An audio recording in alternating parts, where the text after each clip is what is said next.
Hello! Hello! Bienvenue dans Celludi News. Je vais vous présenter les nouveautés, les retours en stock de cette semaine-ci. C'est Cédric, à la technique, c'est Laurent. Salut! Hello! Directement, grosse annonce super importante. Le site de vente en ligne de Ludicorner n'existe plus. Pas de panique. Donc pour ceux qui ont des commandes en cours, pas de panique. Vraiment pas de panique. On va expédier toutes les commandes qui ont été passées sur le site en vente de Ludicorner.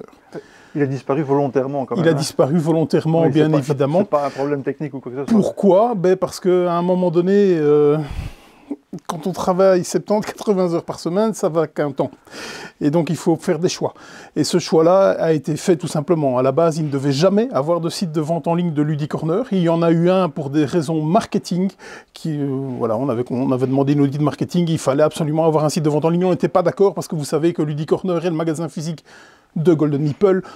Voilà, bon bref, on avait fait cette connerie-là, maintenant il n'y a plus, terminé. Vous passez commande en ligne sur Golden Meeple. Ça a plus de sens.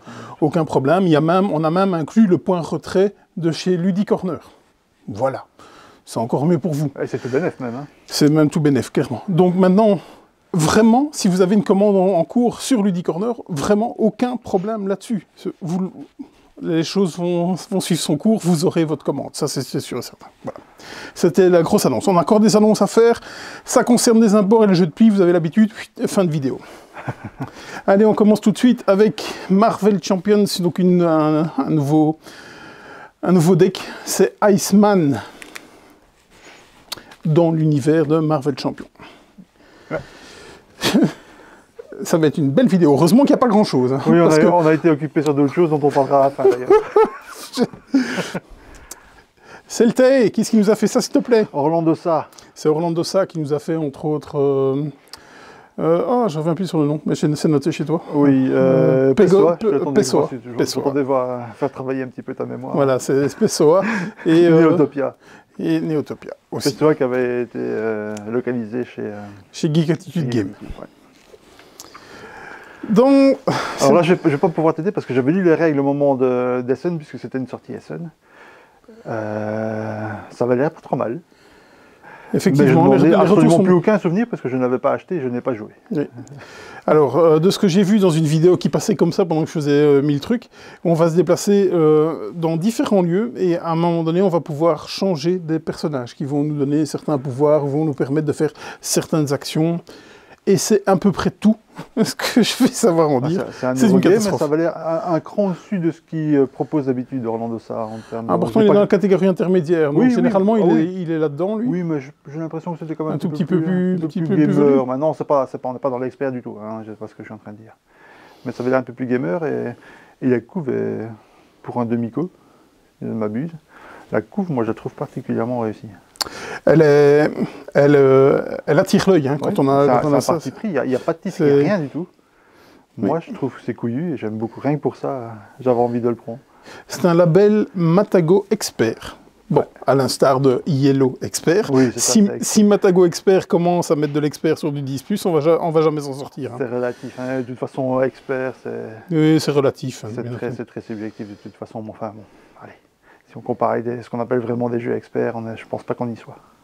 En tout cas, c'est ce que je m'étais dit à la lecture des règles. On va demander à un assidu de notre chaîne qui est Koskin, de Board Game Pixel, d'en parler, parce que je pense qu'il connaît bien Orlando Sa, qu'il joue souvent avec lui. Et donc, je pense qu'il va savoir mettre...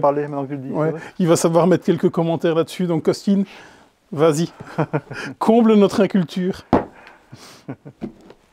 Allez, on va du côté de chez Happy Meeple Games avec Connie, qui nous a fait ça, s'il te plaît. Gianpaolo Razzino. Oui, qui nous avait fait... Hens, qui nous avait format fait de boîte. Hens. Même grand amoureux du vert. Un peu à la Friedman Fried. Oui, à l'arrière, le vert. Les cartes sont vertes. Enfin, il faut aimer le vert. Ah, mais non, j'ai trouvé quand même moins moche que Hens. Et franchement, je trouve que la couve, moi, franchement, ça va. Ouais, pour avoir eu la boîte en main, en plus, la boîte, elle est toilée. Tu vois, donc c'est assez agréable au toucher. Le format de boîte est sympa en tout cas. Oui, clairement. Non, on le joue à côté de façonnerie quand même. Hein. et Hens d'ailleurs, qui est doublement raccord. Hens, vous jouiez avec des poules, ici vous alliez jouer avec des lapin. Et donc, vous allez devoir, un peu à l'instar de Hens aussi, de mettre des cartes l'une à côté de l'autre sur un carré de 3, il faut créer un tableau de 3 sur 3.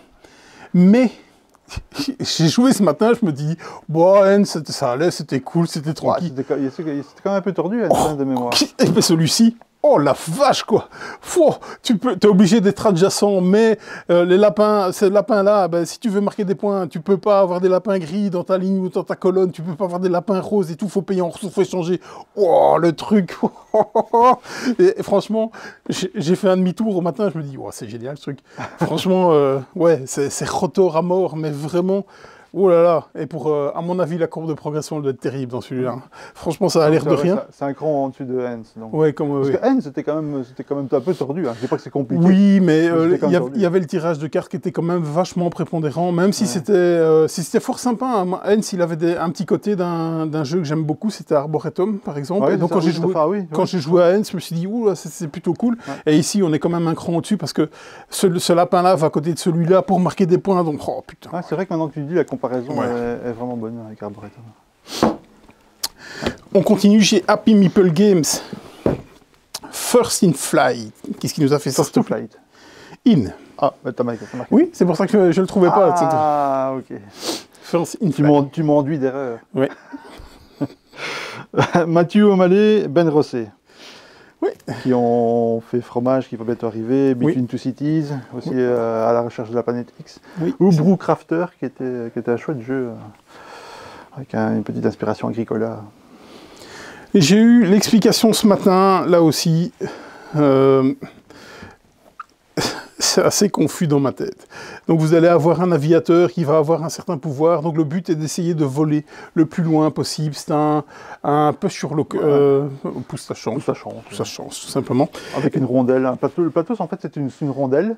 Et c'est toujours le dernier qui joue. Oui, c'est ça. Tant qu'on est dernier, on joue. Un peu à la patchwork. On peut avancer d'autant de cartes. Un petit peu à le bien, le mal et autres. Et donc on peut prendre des bonus sur les différentes cases. Il y a certaines cases qui sont des vols. Et quand on a un vol, en fait, on va jouer, il y a un côté deck building, on va jouer des cartes, on va retourner des cartes, donc push your luck, de notre deck, un deck qu'on va pouvoir améliorer évidemment.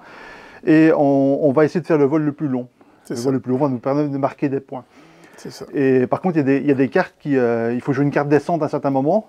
Hein, et il y a certaines cartes sur lesquelles il y a des espèces de petites explosions qui sont, donc on en accumule 4, ben on se crache en fait. C'est ça. Si on n'a pas amorcé la descente. Si on a déjà amorcé la descente et qu'on se crache après, ça a un peu moins d'impact.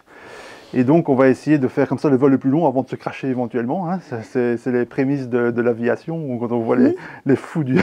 Oui, mais vraiment les illustrations sont hyper thématiques sur les cartes. Et donc en se déplaçant sur différentes cases, qui ne sont pas les cases donc, de vol, on va pouvoir améliorer en payant en temps ou en payant en argent. Oui, faire des réparations. Certaines cartes donc, qui sont dégueulasses dans notre deck, on va pouvoir les améliorer, les rendre positives, entre guillemets.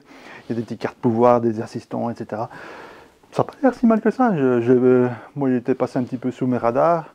Les auteurs, c'est quand même un beau pédigré. Maintenant, je n'ai pas joué, je ne sais pas ce que ça vaut. Mais si on aime ça, le push sur luck et le côté un petit peu deck building du truc, ça n'a pas l'air si mal que ça. Moi, je l'avais repéré parce qu'il était arrivé. Donc ça, c'est une version boutique, hein, bien entendu, parce que le jeu n'est pas donné, et c'est justement, à mon avis, son point faible. Je l'avais vu sur Kickstarter, en fait. Il était en Kickstarter, mais il y a déjà une paire d'années, je pense, quand même. C'est pas possible. Ouais. Et je m'étais dit, est-ce que j'y vais pas? Et au final, je me dis... Ouais, j'avais vu la localisation, il me semble, à l'époque, Happy Meeple Game, donc je me dis, généralement, lui, il prend quasiment la version KS, pour la proposition retail, ce qui n'est pas le cas ici parce que le jeu était beaucoup trop cher et donc il a préféré prendre une version retail avec un peu de composants en plus, mais pour essayer que ça reste quand même abordable parce que lui aussi, il essaye de descendre ses prix à l'instar de toutes les autres maisons d'édition qui le font pour l'instant. Comme Fossilis. Comme Fossilis, bon. Là, il y a un autre souci. Ouais, il y a un autre souci. On a récupéré des Fossilis, donc encore en promo. Le temps que je mette ça sur le site, voilà, de nouveau, c'est des Fossilis, ça coûtait 60 balles, je crois que ça va coûter 20 balles, enfin, voilà. Et Fossilis, qui est quand même un chouette jeu. Juste quelques problèmes de traduction, si je m'en rappelle bien. Voilà. Quelques gros problèmes de traduction. Voilà. Le gros morceau, vraiment. À tout niveau. Oui, Elder Scrolls, Skyrim, donc qu'est-ce qui nous a fait ça? C'est cadeau, je pense.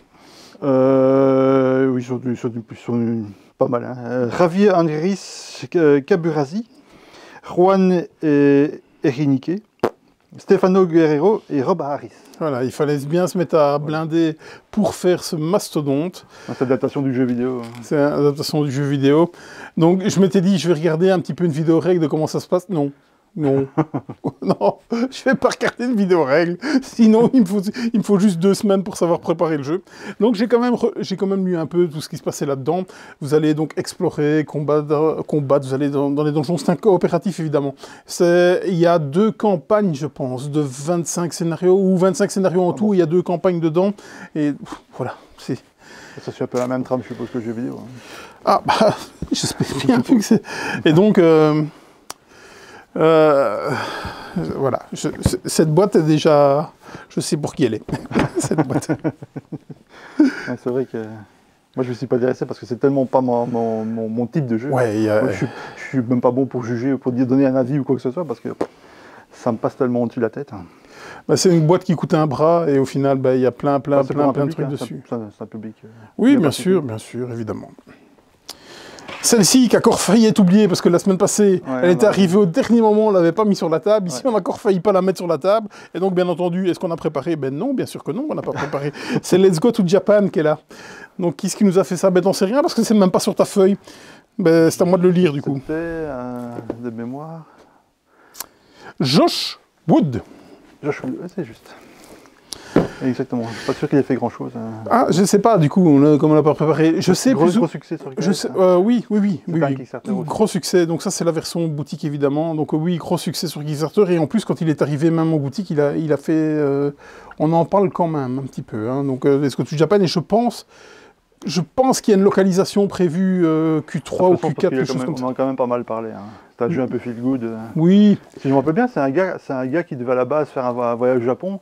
Et puis est arrivé le Covid, si j'ai bien compris. Ah, j'ai entendu parler de cette histoire-là. Donc ils ont développé le jeu sur ce qu'ils auraient voulu faire, parce qu'ils avaient planifié un peu leur voyage. Donc c'est un voyage entre Tokyo et Kyoto, si je ne m'abuse, on fait des allers-retours. Et planifier tout ce qu'ils veulent voir en fait, pendant le voyage, qui sont symbolisés par des cartes. C'est un jeu de tableau de cartes.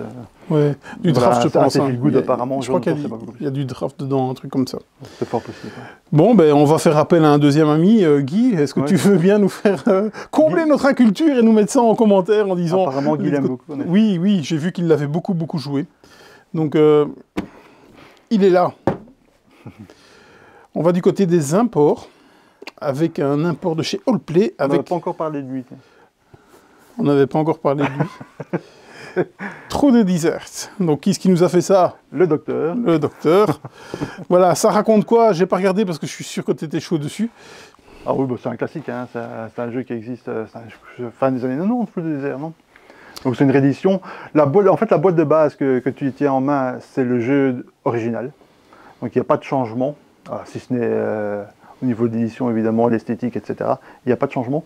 Par contre, la deuxième boîte que tu as dans l'autre main, ça c'est l'extension qui s'appelle Bazar, et là rajoute des petites choses en plus, donc modifie un petit peu le gameplay, donne un peu plus de variété, des cartes objectifs, des nouvelles, comment je veux dire, pas oasis, des nouveaux puits, un crocodile qui va bloquer certains emplacements, etc. Donc voilà, on est sur une petite variation du jeu de base, dans le jeu de base qui est maintenant dans une petite boîte, c'est pas plus mal. Après, comme souvent chez Allplay, il faut toujours rentrer au chausse-pied, mais voilà, c'est une édition que j'ai reprise, c'est un jeu que j'avais revendu, même s'il reste très sympa. Pense un petit peu à un jeu de train, hein, parce qu'en fait, il faut créer un réseau. Un jeu de train avec des chameaux. Oui, c'est ça. Il n'y a pas le seul, hein, il y a l'autre de John Borer qui était chez Queen Games, qui s'appelait Samarkand. C'était aussi un John Borer qui fait Winsome, qui fait des jeux de train, auteur de Age of Steam. Ah, c'est pas Martin Wallace? Ok, ça va. Si, c'est son pseudo. Oui, donc c'est le même principe. Hein, donc on fait au lieu d'avoir une espèce d'action, de part d'action, des marchés boursiers ici, simplement on va essayer de toucher des oasis, on va essayer d'entourer complètement une zone un peu à la Go, de manière à scorer tout ce qui est à l'intérieur. On va essayer de faire la plus longue chaîne de caravanes possible. On va essayer de toucher les oasis qui rapportent aussi des points, tout ça pour marquer un certain nombre de points à la fin de... C'est un jeu qui peut jouer avec n'importe qui, c'est un jeu qui est très facile à prendre en main et qui est super agréable. Ça, c'est une version un classique de Knizia. Vous l'avez fait jouer? Toi? Je pense pas. Non, je crois pas non plus, ça me dit rien. Mais il y a longtemps que je l'avais plus dans ma collection. Ok, donc, bon, voilà. Donc, t'attendais la réédition, c'est chose faite, et je peux vous dire qu'il l'a pris. Oui, je pense que s'il n'y avait pas eu, pour l'avoir quand même pas mal pratiqué, s'il n'y avait pas eu l'extension, je ne sais pas si je l'aurais repris. Ok. Maintenant, il n'est pas très cher, donc pourquoi pas. Mais avec l'extension, j'ai envie de le rejouer, clairement. Oui, les imports de chez Allplay restent relativement raisonnables, corrects. Ça vient pas du Japon, ça ne vous fracasse pas. C'est ça. C'était un Kickstarter. La seule chose qu'il n'y a pas ici, c'est il y avait un pack d'upgrade. En fait, tous les chameaux ici et les personnages les oasis sont en plastique dedans. Et l'upgrade, fallait faire en bois. L'upgrade, c'est les mêmes formes en bois avec des silk screens. C'est un peu plus joli. C'est un peu plus, si on aime le bois, évidemment, moi je préfère le bois que le plastique. Mais bon, voilà, cette version-là, telle qu'elle est là, c'est déjà très très bien. Et je pense que le truc en bois, ça double le prix du jeu quasiment. Donc, bref. Tant qu'à faire. Oui, c'est ça. J'étais prêt à le racheter, l'extension m'intéressait. Est-ce que j'aurais mis le double du prix pour avoir les trucs Oui, tu l'aurais fait. Probablement. Voilà. Ça sert à rien d'essayer. Mais il faut pas le dire, il faut pas le dire. Voilà. Enfin, soit. Pas énormément de nouveautés, c'est très bien, c'est très très bien, c'est bien, comme ça on a l'air moins ridicule sur la longueur, c'est très bien. La semaine passée il était arrivé, on avait oublié de le mettre sur la table, il est revenu, ainsi que le jeu de base, bien entendu le jeu de base, c'est pas une extension, mais le jeu de base de Terraforming Mars est revenu, pas encore toutes les extensions, ça va revenir un tout petit peu plus tard. Ici c'est le jeu de dés qui est revenu, qui était en rupture déjà depuis Perpète. Oui, oui. Il était directement en rupture du coup. Ou pratiquement. Ça a été assez vite quand même. Donc effectivement, c'était un beau succès sur celui-là, Terraforming Mars, le jeu de dés.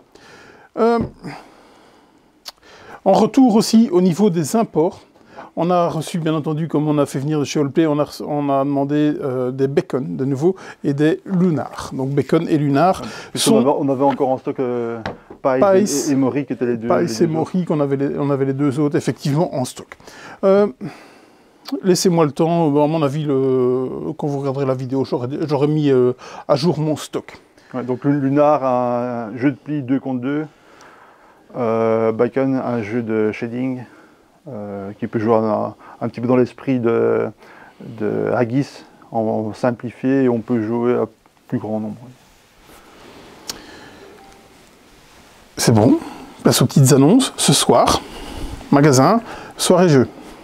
J'ai fait mon Hélène Darroze. Ce soir, magasin, soirée jeu. On a décidé, on va mettre du pli. Hein. On va mettre du pli. Donc on va vous présenter une dizaine de jeux de pli. Moi j'en ai déjà bossé quelques-uns, je crois que tu en as bossé quelques-uns, il y aura peut-être deux. Je dois bosser quelques-uns. Tu dois? Oh là là, t'es en retard. Je suis en retard, ouais. Donc ce soir, 19h, magasin à Jean-Blou. Soirée jeu classique, hein, et il y aura des tables de jeux de pli en plus, donc on va faire jouer tout ça. C'était à la demande des personnes qui faisaient les soirées jeux, ils ont dit tu en parles tout le temps mais tu nous fais pas jouer.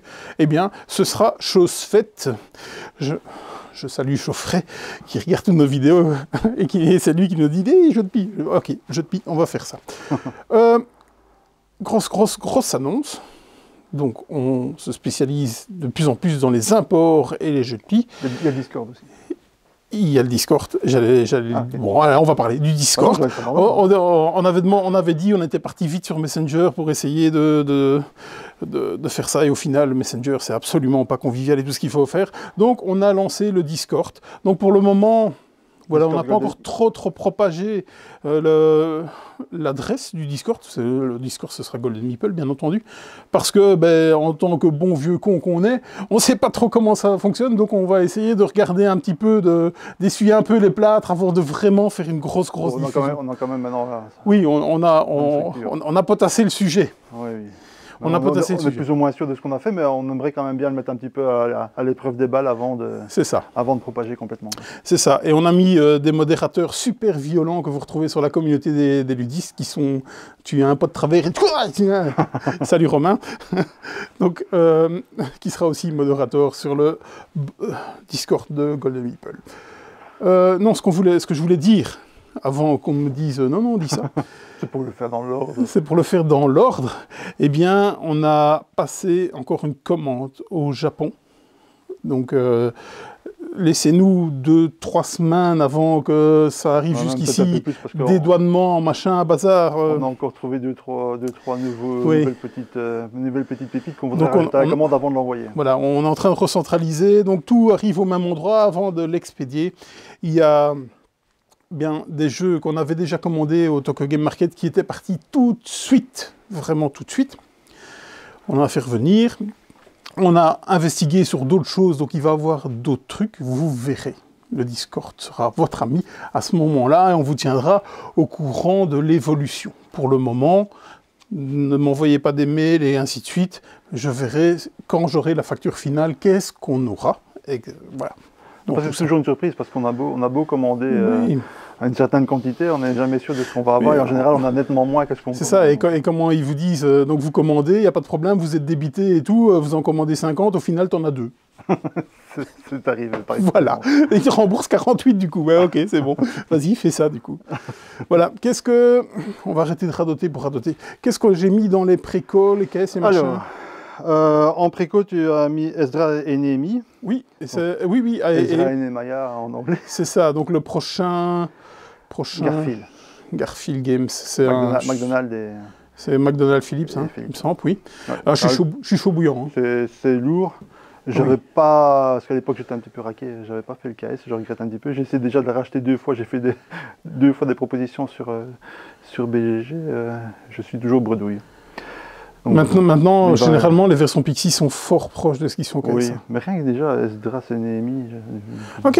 Mais bon, ça n'a Donc moi je suis chaud bouillant. De toute façon, je le prendrai. Si ça avait été la trilogie, j'ai les 2 premiers en anglais, la dernière trilogie du Sud, ça je l'aurais pas pris. Là, bon, pourquoi pas. Il y a les pièces métalliques aussi, qu'on a ouvert en préco. Encore une fois, chez Garfield, de toute façon, il y a 0 différence entre le KS et la boîte retail. C'est exactement la même chose, si ce n'est qu'il y a les cartes promo qui n'arrivent pas toujours. Très souvent, Pixie les fait. Hein. Alors, quasiment systématiquement. Hein. C'est bien, parce que dans les boîtes anglaises, ça, en général, tu n'as pas les cartes promo. Je peux dire que Pixie, généralement, ils font suivre le petit paquet de cartes promo qui va avec. C'est le seul intérêt, si ce n'est de payer un petit peu moins cher qu'en boutique, évidemment, sur Kickstarter, puisque c'est la vente directe. Supporter les boutiques. C'est ça. C'est pour ça que moi je ne vais jamais sur un pledge Garfield.